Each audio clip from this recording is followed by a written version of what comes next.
Some people say love makes you do crazy things. I say love makes you do smart things that other people are too scared to try. My name's Adriana. I'm 33, and I just wanted to give my fiancé the wedding he deserved. The wedding we deserved. But apparently, taking initiative in a relationship makes you the bad guy these days. Gabriel and I had been together for 4 years, engaged for 1. 4 years of his careful budgeting, his spreadsheets, his constant checking of our shared wedding account like some kind of financial watchdog. Don't get me wrong, I loved that he was responsible. It's just that responsibility doesn't get you the kind of wedding that makes people's jaws drop when they see the photos. We'd agreed on $25,000 for the whole thing. Gabriel had his $15,000 saved up, sitting there earning its pathetic little interest. I was supposed to have $10,000. And technically, I did have it. It was just tied up in other investments, like my car payment and my credit cards, and this amazing skincare routine that was basically an investment in looking good for our wedding photos. The thing is, Gabriel made decent money in his logistics job, but he was so conservative with spending. Meanwhile, I'm scrolling through social media, seeing my friends' engagement announcements with these incredible ring shots, venue tours of places that cost more than our entire budget, dress shopping at boutiques where the cheapest option was $3,000.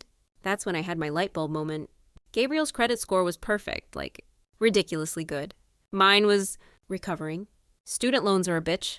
And I'd had some rough patches in my 20s. But married couples share everything. Right. What's his is mine. What's mine is his.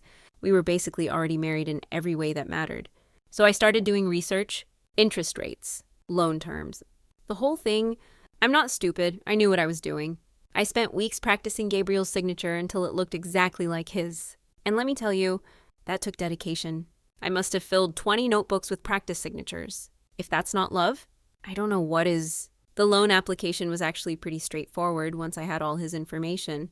Social security number, employment details, bank account numbers. I had access to all of it anyway since we lived together and shared everything. The $75,000 approval came back faster than I expected. The universe was clearly telling me this was meant to be. I didn't stop there. Though, I opened 2 credit cards in his name too, because wedding expenses add up fast and I wanted to make sure we had enough cushion. The way I saw it, I was handling all the financial logistics so Gabriel could focus on work and not stress about the details. The vendors I contacted with our new budget were so much more responsive. Suddenly, we could afford the luxury venue with the crystal chandeliers and the lake view, the 7-tier cake from the bakery that did celebrity weddings, flowers flown in from Ecuador, because they had these specific orchids that would look incredible in photos. I even booked a wedding planner who'd worked with actual influencers. Gabriel had no idea what was coming. I spent 2 weeks putting together the most amazing presentation on my iPad. Screenshots of everything. Mood boards. The works. This was going to be the surprise of his lifetime. The day I decided to tell him, I could barely contain my excitement. Gabriel was working from home, probably doing something boring with spreadsheets. When I burst through the door at lunchtime, I was practically vibrating. Baby, I have the most amazing surprise, I announced, dropping my purse and pulling out my iPad. Our wedding is going to be perfect. I started showing him everything, the upgraded venue with its marble floors and gold accents, the designer dress I'd already put a deposit on that cost more than his car, the celebrity planner who was going to coordinate everything. Gabriel's eyes got wider with each photo. Nat, this looks incredible, but we can't afford this, he said. And I could see him starting to do math in his head. That's the surprise. I beamed at him. I handled it. I got us a loan. His expression shifted. A loan. We agreed no debt for the wedding. But listen, I said, pulling out the folder with all the paperwork. It's in your name. So the interest rate was way better. Your credit is amazing. And mine's still recovering from student loans. It's just practical. I showed him the documents. $75,000. His name, his social security number, his signature. Well, my version of his signature. But it was perfect. I'd worked so hard on getting it right. What do you mean it's in my name? Gabriel asked, and his voice got really quiet. I practiced your signature for weeks to get it perfect. I explained, isn't that romantic? I wanted everything to be a surprise. Gabriel stared at the papers for a long time. Then he looked at me like he'd never seen me before. Natalie, you committed fraud. I felt my smile falter. It's not fraud. We're getting married. What's yours is mine. We're not married yet. And even if we were, forgery is still illegal. You're overreacting. I said, I did this for us. For our future. But Gabriel was already standing up, walking toward the bedroom. I need to make some phone calls. Gabriel, wait. But he closed the door and I heard the lock click.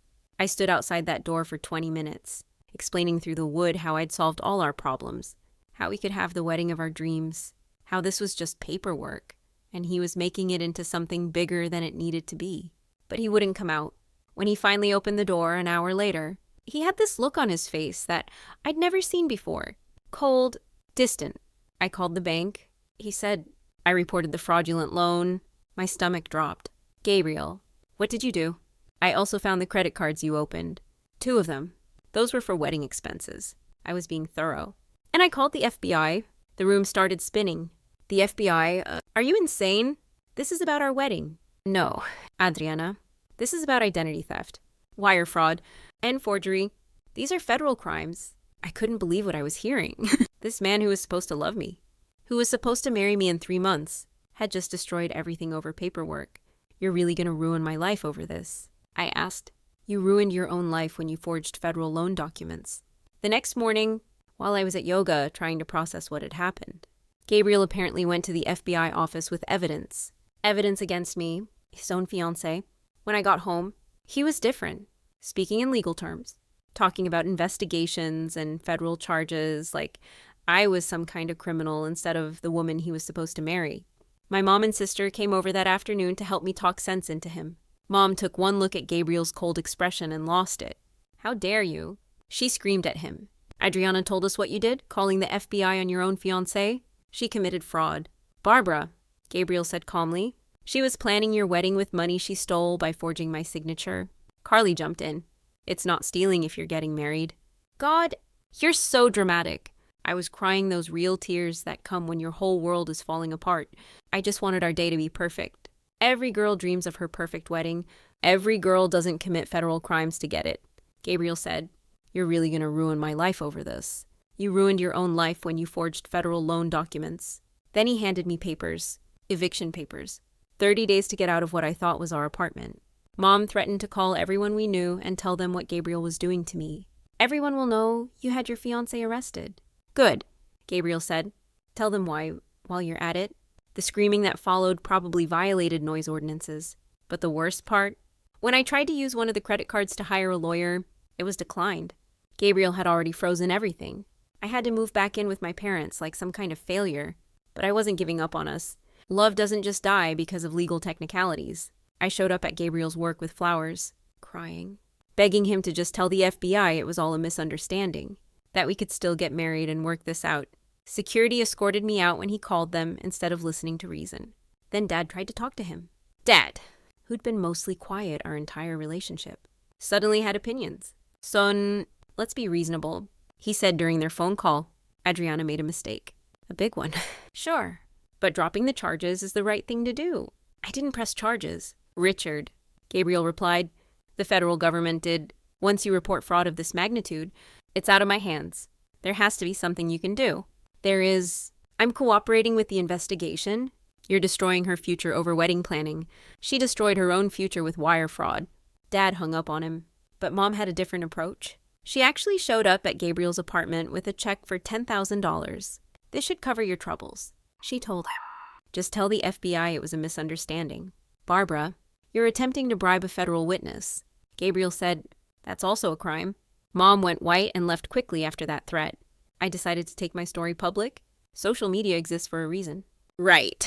I posted about how my controlling ex was trying to ruin my life because I wanted a nice wedding. The comments were mixed. Some people got it. Others didn't understand that love makes you do things that look crazy from the outside. Then I had what I thought was a brilliant idea. I created some emails that showed Gabriel knew about the loan and approved it, just to give the FBI the full picture of our relationship and how we made decisions together. I sent them to the agent handling the case. Special Agent Rodriguez called Gabriel within an hour. Apparently, adding evidence tampering and obstruction of justice to my charges wasn't the outcome I'd been hoping for. The emails were traced right back to my parents' house IP address. 3 days later, they arrested me. I was at Bella's bridal for my final dress fitting, standing on the pedestal in my $12,000 dream dress, surrounded by my bridesmaids and family. The dress was perfect, silk, hand-beaded, with a train that would look incredible in photos. I was literally living my fairy tale moment when federal agents walked in. Adriana Morrison. You're under arrest for wire fraud, identity theft, forgery, falsifying evidence, and obstruction of justice. I tried to run in a wedding dress. With a train, I made it about 10 feet before tripping on all that beautiful silk and going down hard.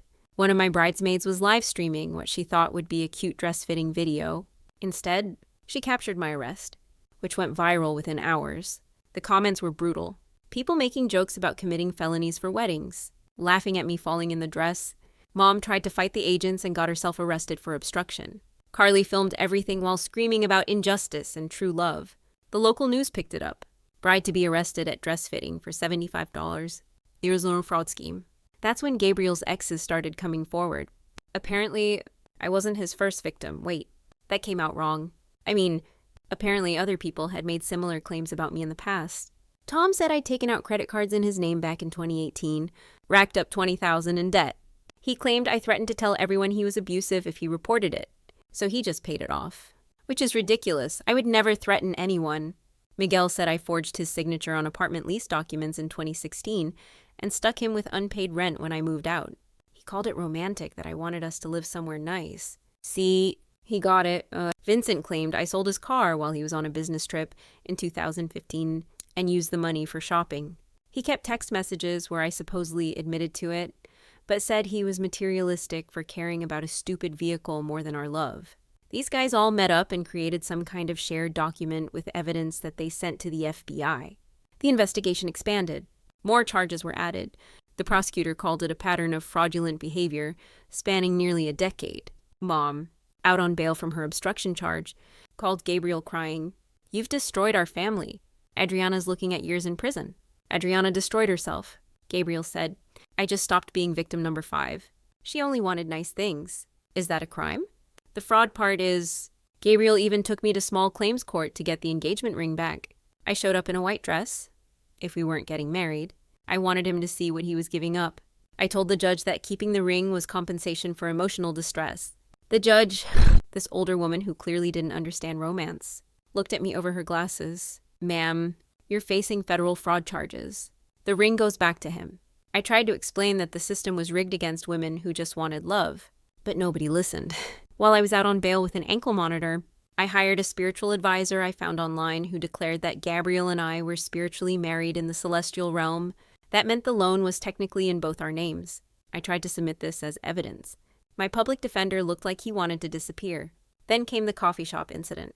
I saw Gabriel there and dropped to my knees, crying, begging him to forgive me and tell the FBI it was all a misunderstanding. When I grabbed his leg and told him love doesn't follow bail conditions, the barista called the cops. My bail was revoked. I spent 3 months in federal detention. Mom sent Gabriel an invoice for $50,000 for destroying her daughter's life and causing emotional distress to our family.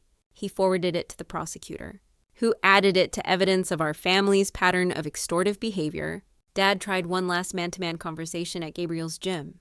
"She's facing 10 years minimum. You can stop this." "No, I can't. She committed multiple federal crimes. She's just a girl who wanted a nice wedding. She's a 33-year-old woman who committed wire fraud." When Dad actually tried to punch Gabriel in a gym full of cameras, he got assault charges added to our family's growing legal collection. The trial lasted 3 days. The evidence was overwhelming. The forged documents, the fraudulent credit cards, the fake emails, text messages, testimony from previous alleged victims, my spiritual marriage defense that even the judge laughed at. I took the stand against my lawyer's advice because someone needed to tell the truth. I did it all for love. I explained to the jury, "How is love a crime? Love isn't a crime." The prosecutor said, "Wire fraud is, he was going to marry me. That makes it okay." "No, it doesn't. This is discrimination against women." I said, "A man would never be prosecuted for wanting to provide for his family. A man who committed wire fraud would absolutely be prosecuted." I tried to explain how Gabriel had emotionally manipulated me into these actions by not being romantic enough, and that the loans were compensation for emotional labor. The jury deliberated for 2 hours, guilty on all counts. The judge destroyed me at sentencing. "Miss Morrison, you've shown 0 remorse, 0 accountability, and 0 understanding of your crimes. You've attempted to manipulate this court with elaborate fantasies about spiritual marriage and cosmic bonds. You've portrayed yourself as a victim while destroying multiple people's financial lives. You are not a romantic heroine. You are a serial fraudster. 8 years federal prison and 3 years supervised release. Full restitution to all victims. Mom screamed. Carly fainted. Dad had to be restrained by bailiffs. As they led me away, I turned to Gabriel. I'll wait for you. Our love is eternal. Please get help.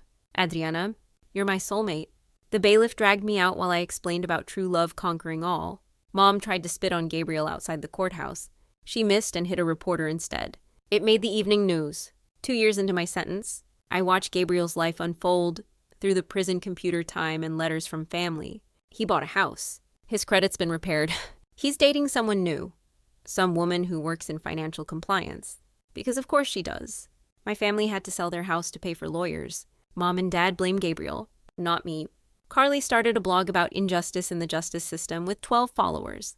The wedding venue kept our deposit, all $5,000 of it, paid with one of those credit cards. They use my case as a cautionary tale in their contracts now. The dress shop is suing me for the $12,000 dress I was arrested in. Apparently you can't return a dress that's been in federal custody. I'm writing a book about being persecuted for love. Working title, Fraud and Prejudice. A modern love story. Publishers keep passing. But they don't understand the romantic elements. Gabriel testified at a fraud prevention seminar. Using my case as an example, he's literally profiting from our love story, while I serve time. Look, maybe I made some mistakes with the paperwork. Maybe I should have asked permission instead of taking initiative. But at the end of the day, everything I did was motivated by love. Gabriel's cooperation with the authorities proved he never really loved me back. The justice system failed to recognize the difference between criminal intent and romantic gesture. True love would have meant forgiveness and understanding. Instead, I got 8 years and a reputation as some kind of financial predator. But I know what I know. I loved him enough to risk everything for our perfect day. That has to count for something. Even if the courts disagree,